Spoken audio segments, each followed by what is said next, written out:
I am Dr. Terrance Jefferson, Case Director of D.A.R.C. Date of recording is November 2nd.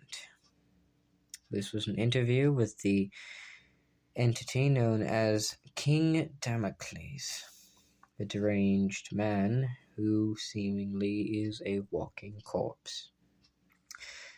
The interview was transcribed because the footage was corrupted. I did not have most of the actions written down anywhere, so I cannot explain what happened, but I will put down my notes on the subject. So in total, consider this a statement. The interview begins. I enter the room without my coat on and put my notes down on the table. He was sitting opposite me with shackles over him. As I was walking up to the door, the chair. I've gotten a cold and it's been giving me a headache. Right. I walked up to the chair on the table, pulled it back and sat down while saying a witty remark about the room being awfully cold. Then I told him whenever he's ready. I was being rather polite when I was doing this. Hoped I would get different results. Well, I suppose it somehow worked out in the end. He groaned, albeit it was rather annoying to hear a dead man groan what was left of his decayed lungs. Made the groan just sound like a grungy... sounded like sandpaper being pulled over skin. Ugh, it sickens me to think about it. He told me he was tired and insistently called me doctor. He didn't know my name. I never introduced myself. He never asked.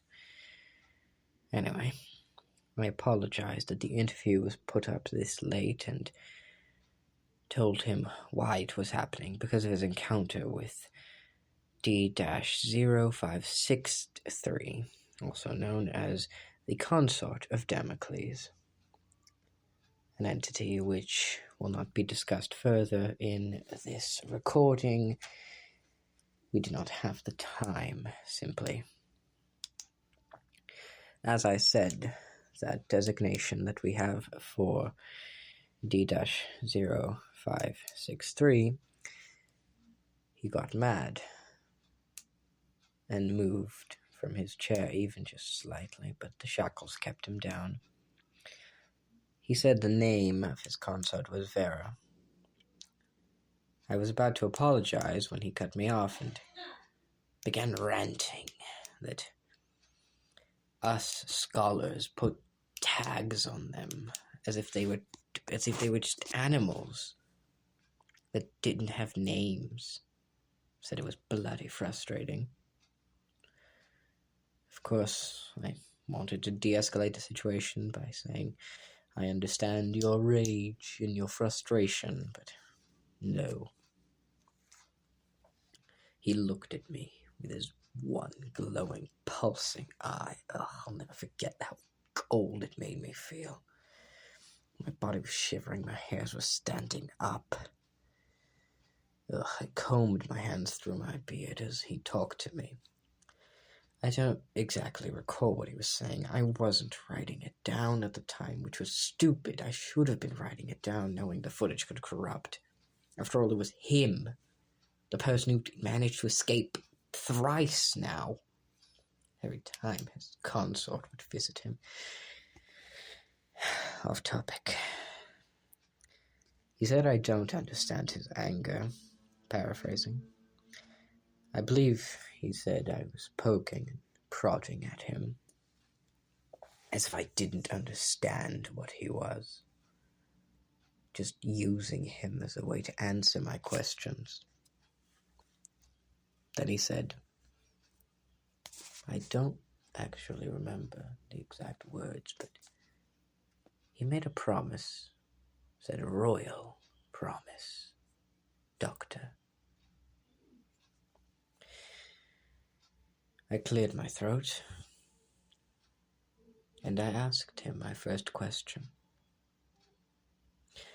Where do you come from? He paused, of course, thinking, sitting there for a good 3 minutes. I checked my watch consistently, I noticed, because of the cold. For someone who doesn't really speak often, he sure does think before he speaks, at least. Everything he does is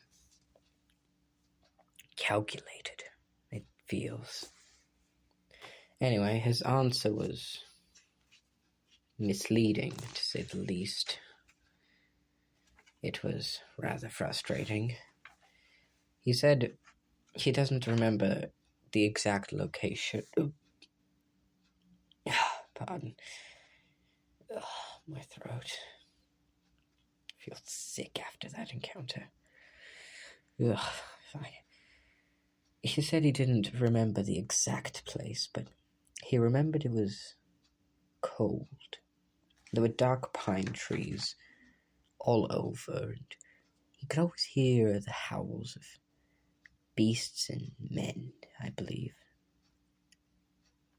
I remember vividly what he said, though, about the other parts of it. I think he said something about the season, spring, where the sun would shine, even a little, out of the clouds, those dark, murky clouds that hung over his kingdom, I say, in air quotes.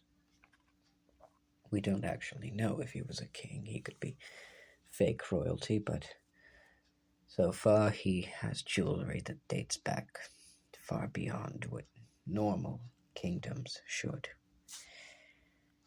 The next one's probably explains a bit more of his heritage or timeline. I asked him if he remembers anything else, I believe. Perhaps a town or a language that he spoke when he was, well, for lack of a better word, more alive. He didn't pause and didn't think about this one. He just started talking. He opened his mouth. I was expecting a groan, but no. What came out was just, oh. Like he hadn't been expecting this question. Like he was stumped for an answer. He started rambling that he didn't remember. He started telling me and how he was just so old that, well, he used to learn how to speak through runes when he was young. Now, I'm not sure if anyone listening to this understands how important that fact is. Runes date back to the Norse period, to Viking times. That is extremely far back. Now, I am not sure whether this man was in the English lands when he was ruling his kingdom, or the Nordic lands, or Scandinavia, or wherever in the world. But that is incredibly wild. That would mean he's been living for centuries. He's basically seen empires rise and fall, and only showed himself now. I avoided asking more questions about what he would have done in his life, and I went on to my list, about to ask the next question, but I remember this. He cut me off again. He does this quite a lot. He asked if he could have a glass of water. Now, I'm not sure if you understand, but this man, he only eats meat. Not even cooked, always raw. Raw chicken, raw pork, whatever the hell it is. Never fine. He'll usually drink the disgusting blood. Or just, I just don't want to go on about it. I said fine, and I went out of the interrogation room. For a moment, it was silence. It took me a minute, but I got him a cup of water. I returned and I placed it in front of him. He thanked me. That was odd, but he was starting to act more polite. He wasn't expecting me, I believe, to get him water. He was expecting me to perhaps say no, perhaps be rude, but no. Anyway, after that, we continued with the interview. I asked him a specific question. One that was stumping us here at research. How was he alive? Per se. For lack of a better word, he was undead. He was a zombie, essentially. Just a walking corpse, we like to call him, with the other researchers. My assistant preferred to call him a wraith, but my assistant is also a person who incredibly enjoys reading those raunchy fiction novels about vampires and werewolves, so I don't know how much to believe them. Ranting, I apologize. Continuing. This one he didn't pause as well. I remember this because when he heard this, his eye lit up brighter. I swear I could faintly see his partially skeletal face over his hood, even if it was covering most of it. It felt like he was happy to hear this, like he'd been longing to tell someone how this secret of immortality was keeping him alive. I asked him if it is really something he recalls better than the rest, and he said yes. He responded happily. Called it a gift from an acquaintance. When I asked further about this acquaintance, he said he was a sort of arcanist, someone who fancied himself in the ways of magic, somewhat of a wizard, you could say. Someone who dealt in tarot cards, prophecies and curses and such. He said to me the oddest thing, though. He could possibly still be out there, alive, although he wasn't sure where. So I asked him if this arcanist had a name. Possibly, maybe, if he did, I could look him up in our files and see if we had him in our custody. He paused. Seems he does this when he thinks. This one didn't take as long as the first. It took him nearly a minute, I believe. He looked at me and said no. He said, I don't think he ever had a name. Not that he ever told me. He was elusive. Never shut up. Never let you finish a sentence. Annoying. Then he took a sip of his water. I could just about hear the cold ice just echo in his lungs, just going down his throat. He was extremely cold to the touch. I don't think we ever even put this in his statement, but his frostbitten body is below 12 Celsius in degrees. He was basically drinking that water and turning it to ice in his throat. I don't even know how he eats. Ugh, I'm scarce to think of the thing.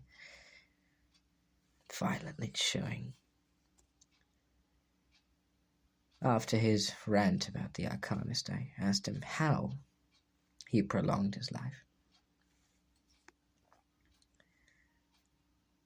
He told me the oddest thing up till now, something we disregarded just assumed it was an oddity, his body just contorting over everything else.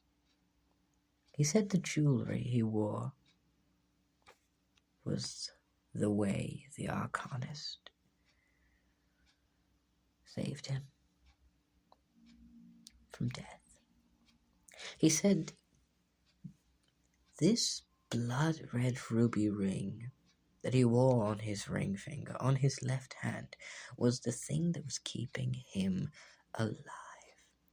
He showed it to me, raised his hand, even if his shackles were heavy, he raised his hand, and he showed me the ruby. It wasn't that big. It was mostly, at most, it had to have been at least, I don't know, 2 centimeters in diameter, possibly. When I asked him why does he believe this, he said, it has an energy to it. Like a heartbeat. I inquired if I could feel it. He was taken aback by this question, but reluctantly agreed. I put my hand over the ruby, and there it was. A pulse. A heartbeat. I took my hand off and inquired if it was actually blood that made the ruby. Damocles chuckled. He said, possibly. It could have been. The Arcanist seemed like the sacrificial type, the type to kill a baby if it aided him, or spill goat's blood over a door to protect him from a plague, all the sort. The goddamn idiot. His words, exactly.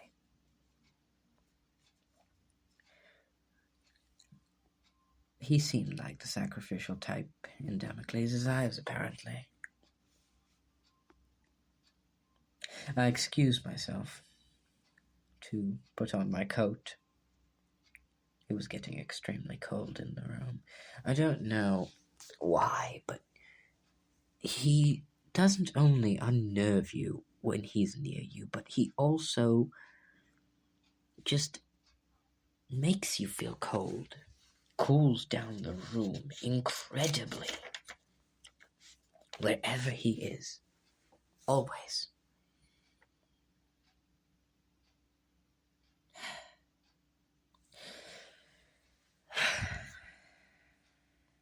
Right. I asked him my next question. Do you remember your name? Because, as I recall, Damocles was just simply an alias for the blade on a string always above his head, which I foolishly neglected to notice that one was not above me, which means he was keeping me out of his peripheral presence. He wasn't aware of me. The whole time he must have thought he was just talking to the wall, or talking to a walking tape recorder that just had my questions and answers all perfectly matched up with his thoughts.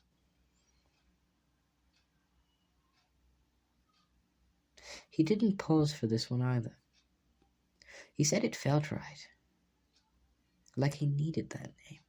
Like it was a formality. Like it was calling to him. Like it felt like a birthright, he said. He continued about his original name. He said he doesn't remember it. Feels like he lost it. He said lost it with the hint of questioning in his voice. Like he possibly just forgot it, or perhaps someone literally took his name.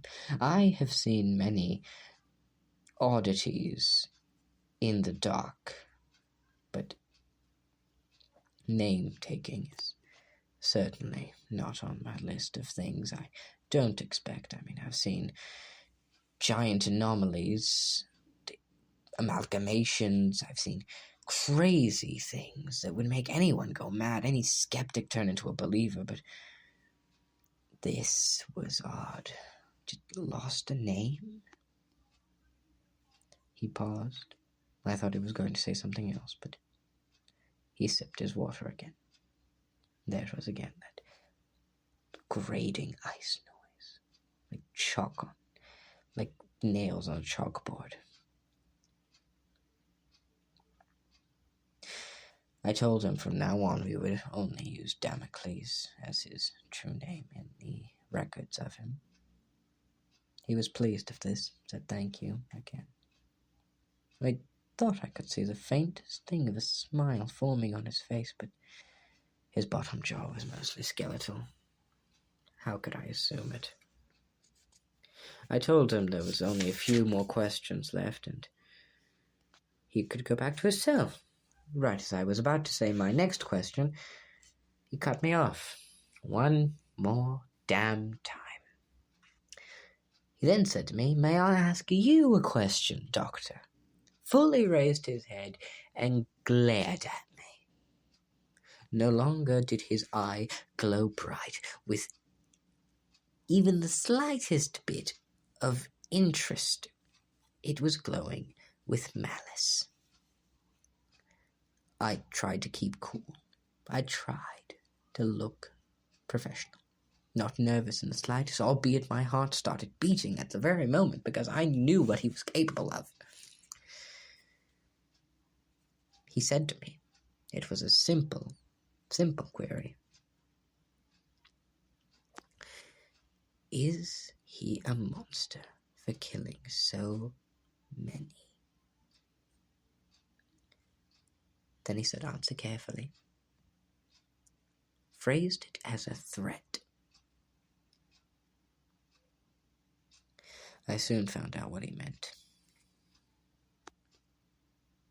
I looked above my head and noticed a blade was swinging as it had fallen from the sky and was about to impale my head, but it didn't. It didn't. I stared in shock and I demanded to know what was the meaning of this, while Damocles just sat there, tilted his head at me, and said, "Answer the question, Doctor." I started stammering and said, "Well, from a moral standpoint," but no, he cut me off. He said, "No morals, no tape, no recording, no ears." He whispered, "Yes or no?" I stammered once more in my panic and frightened. I said, "Yes." Damocles seemed satisfied with this answer. I sighed, a sigh of relief, honestly, and I told him that we can end the interview here. He asked, "Very well, may I go now?" I told him, "Do whatever you want, just don't escape." And that's where the interview ends. Overall, I have a few notes on the interview. As far as we've done our homework, there's only so many cold, dark pine forests and places in the world. As for that arcanist, well, we don't seem to have him on record. We'll see if he can be put into custody as soon as we find him. Perhaps he can be of use. Perhaps he is nicer than Damocles. Perhaps he can be just a little bit better than the others.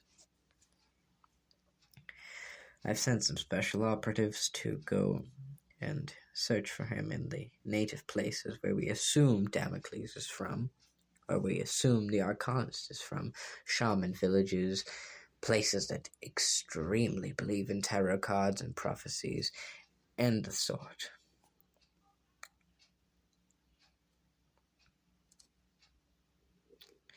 They haven't come back yet. I haven't gotten a report. They won't answer there.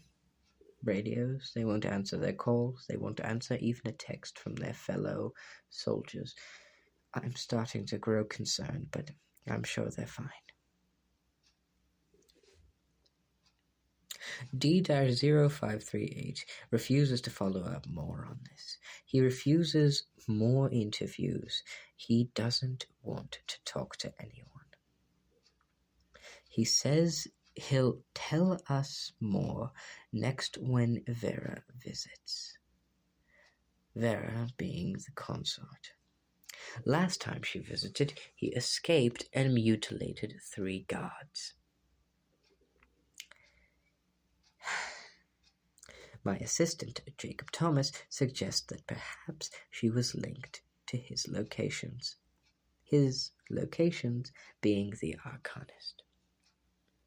Because every time she came back, a new piece of jewelry was added to Damocles' disgusting, vile, decaying body. Isn't that just swell?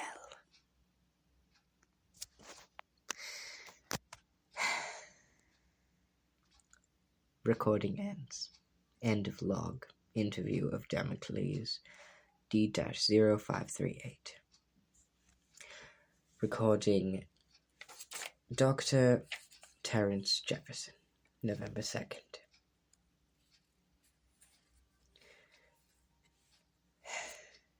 I wish this was just even a little bit better.